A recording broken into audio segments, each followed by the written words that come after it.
dear learners, welcome to my YouTube channel Mathematics Learning Hub. Today we will discuss the topic sequence and series part 2, and our topic is geometric progression, जिसको हम बोलते हैं GP. ठीक है, सो अब हम start करते हैं कि what is GP. GP series क्या होती है.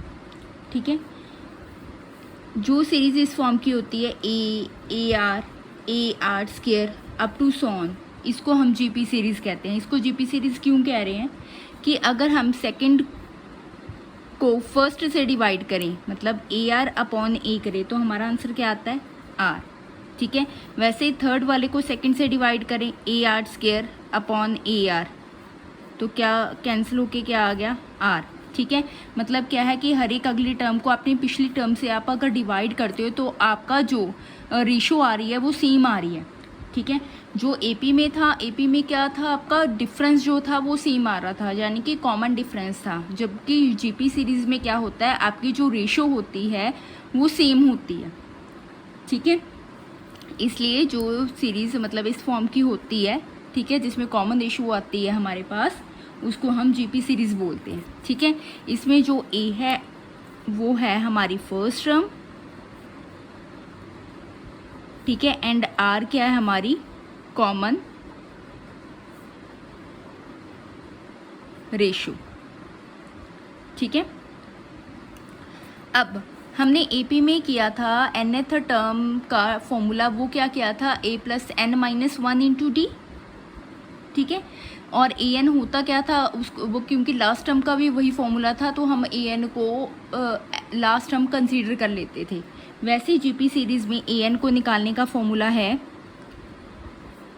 That is a r raised की पावर एन माइनस वन. जो यहाँ पर पड़ा होगा उससे एक कम यहाँ पर पावर होगी. ठीक है, इसको हम क्या कहते हैं, nth टर्म भी बोल देते हैं या फिर हम लास्ट टर्म भी बोल देते हैं. क्लियर है. नाउ जैसे एपी में एस एन का फॉर्मूला था, यानी कि सम का फॉर्मूला होता था, वैसे जीपी में भी सम का फॉर्मूला है. इसको भी एस एन से ही डिनोट करते हैं, बट जीपी सीरीज़ में है वो क्या है कि अगर आपकी common ratio less than one आती है तो फॉर्मूला होगा one a one minus r raised की power n upon one minus r. ठीक है, अगर आपकी आर ग्रेटर देन वन आती है then a one r raised की power n minus one upon r minus one. ठीक है, सम का फॉर्मूला क्या है, अगर आपकी common ratio less than one आ रही है देन सम का फॉर्मूला क्या होगा, a one minus r raised की power n upon one minus r. And अगर आर ग्रेटर देन वन आती है तो आपका सम का फॉर्मूला होगा ए आर रेज़्ड की power n minus one upon r minus one. ठीक है, नेक्स्ट है, अगर आपने सम इनफाइनाइट टर्म का निकालना हो, ये तो है कि अगर आपके पास फाइनाइट टर्म्स आती है तो सम का फॉर्मूला ये रहेगा. अगर आपके पास इनफाइनाइट टर्म आई तो सम का फॉर्मूला इनफाइनाइट टर्म्स के लिए क्या है, ए अपॉन वन माइनस आर. ठीक है, चाहे आर लेस देन वन है चाहे आर ग्रेटर देन वन है. ठीक है, नेक्स्ट है 3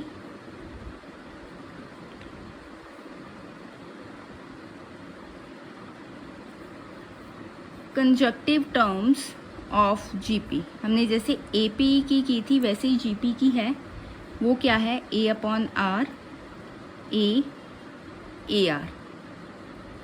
ठीक है, वैसे ही 4 conjunctive terms of GP, that is a upon r cube, a upon r, ar cube. Clear है जी. ठीक है, और रिज़ल्ट क्या है कि अगर आपका A B C A P में है, अगर ए पी में है तो मैंने आपको बताया था कि जो बी होता है वो ए और सी का अर्थमेटिक मीन होता है, यानी कि b is equals to a plus c by 2, that means 2b equals to a plus c. ये तो मैंने आपको बता दिया था, ठीक है, कि अगर ए पी सीरीज़ में है तो जो बीच वाला होगा वो क्या होगा, अर्थमेटिक मीन, ठीक है।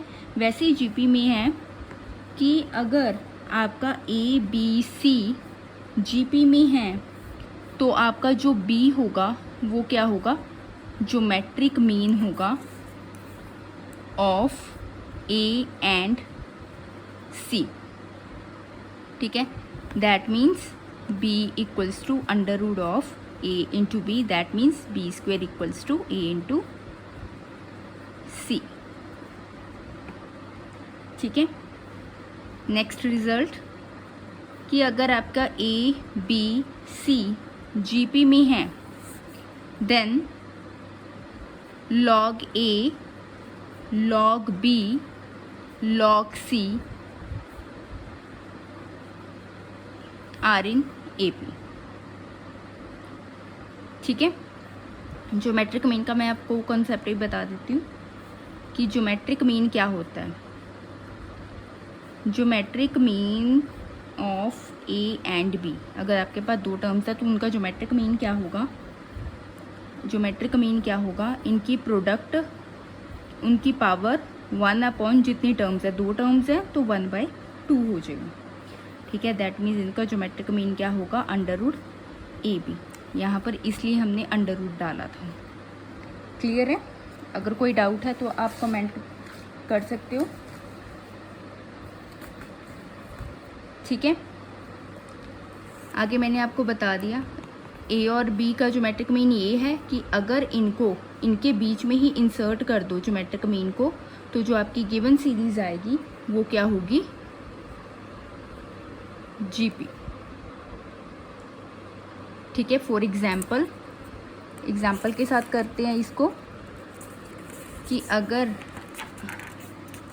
1 and 9 है, जैसे कि आपके पास, अगर ज्योमेट्रिक मीन क्या होगा, इनकी प्रोडक्ट करो और उसकी पावर 1 अपॉन जितनी टर्म्स है, दो टर्म्स है, दैट मीन्स 9 की पावर 1/2, दैट मीन्स 3 की पावर 2 रेज़्ड की power 1/2, that is equals to 3, ठीक है।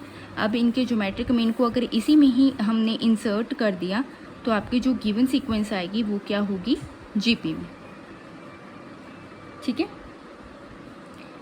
सो आपका रिजल्ट बनता है if A B C in GP then B is geometric mean between A and C। अगर आपके पास सीरीज जीपी में है तो B ज्योमेट्रिक मीन होगा, अगर B ज्योमेट्रिक मीन है तो ABC जीपी में होगी, ठीक है। That is B equals to under root of AC, that means B square equals to AC, ठीक है। अब जैसे कि आपने उस एक लास्ट में क्वेश्चन किया था जिसमें आपने एन अर्थमेटिक मीन इंसर्ट किए थे दो टर्म्स के बीच में, ठीक है, एपी सीरीज़ में। वैसे ही जीपी सीरीज़ में भी हम वैसे ही करेंगे कि अगर if n geometric mean inserted between A and B से G1 G2 up to so on Gn, then इनकी वैल्यू क्या रहेगी, जो G1 होगा आपका वो होगा AR, ये आपने याद रखना है। G2 क्या होगा, AR स्क्वेयर, G3 क्या होगा, AR cube, up to so on Gn क्या होगा, AR रेज़्ड की पावर n। रेशो आप देख लो, AR square by AR R, AR cube by AR square R, up to so on common ratio क्या आ रही है, R आ रही है, दैट मीन्स ये GP में है, ठीक है। और उसमें जैसे आपको D को निकालने का फॉर्मूला था, इसमें R को निकालने का फॉर्मूला है B अपॉन A रेज़्ड की पावर 1 अपॉन n+1। B क्या होगा, जो टर्म्स लास्ट वाली अपॉन जो फर्स्ट टर्म है, रेज़्ड की पावर 1 अपॉन जितने आपने ज्योमेट्रिक मीन इंसर्ट किए हैं उससे एक ज़्यादा, ठीक है। ऑल्सो जैसे कि आपने अर्थमेटिक मीन का सम बताया था, इसमें आप ज्योमेट्रिक मीन्स की प्रोडक्ट बताओगे इसमें, ठीक है। Geometric mean between A and B, ये भी ज्योमेट्रिक मीन है बिटवीन ए एंड बी, ये भी geometric mean between A and B up to so geometric mean between A and B कितनी है n। दैट मीन्स geometric mean between A and B की पावर क्या हो जाएगी n, क्योंकि ये भी ज्योमेट्रिक मीन है ए एंड बी का, ये भी ज्योमेट्रिक मीन है ए एंड बी का up to so geometric mean है ए एंड बी का। मल्टीप्लाई करके क्या आ जाएगा geometric mean between A and B की पावर n। ठीक है, वो कितना होता है अंडर रूट ए बी, उसकी पावर क्या होगी n। ठीक है, इसको एक एग्जाम्पल के साथ भी करते हैं। आपके पास जैसे कि एग्जाम्पल है कि अगर आपने 1 और 256 में आपने फाइंड करने हैं 3 ज्योमेट्रिक मीन, कैसे फाइंड करोगे? ए आपको 1 दिया हुआ है, बी आपको 256 दिया हुआ है और n की वैल्यू कितनी दी हुई है 3। ठीक है, पहले हम r की वैल्यू निकालेंगे, वो क्या होती है b by a raise to की power 1 upon n plus 1, that means 256 by 1 raise to की पावर 1 बाई 4। ये कितना होता है 4 की पावर 4, 256 रीज टू की पावर 1 बाई 4 कितना आ गया आपका 4। दैट मीन्स r क्या आ गया आपका 4। ठीक है, तो g1 कैसे निकलता है आपका a इंटू आर करके 1 इंटू 4 दैट इज़ 4। g2 कैसे निकलता है ए आर स्क्वेयर करके 1 इंटू 16 दैट इज़ 16। g3 कैसे निकलेगा ए आर क्यूब करके 1 इंटू 4 की पावर क्यूब दैट इज़ 64। ठीक है, तो आपकी सीरीज़ क्या बनी 1 स्टार्टिंग, फिर उसके बाद ये तीनों आप ज्योमेट्रिक मीन इसमें इंसर्ट कर दिए और लास्ट वाली कितनी है आपकी 256। रेशो आप देख लो 4 बाई 1 4, 16 बाई 4 4, 64 बाई 16 4, 56 बाई 64 4। ठीक है ना, तो ये सीरीज़ जीपी सीरीज़ में है और इसमें हमने 3 ज्योमेट्रिक मीन इंसर्ट कर दिए। ठीक है, तो आज के लिए बस इतना ही। अगर आपको लेक्चर पसंद आया तो लाइक करो, चैनल को सब्सक्राइब करो और मैक्सिमम शेयर करो ताकि बाकी स्टूडेंट्स को भी बेनिफिट मिल सके। Okay ji, thank you, have a nice day.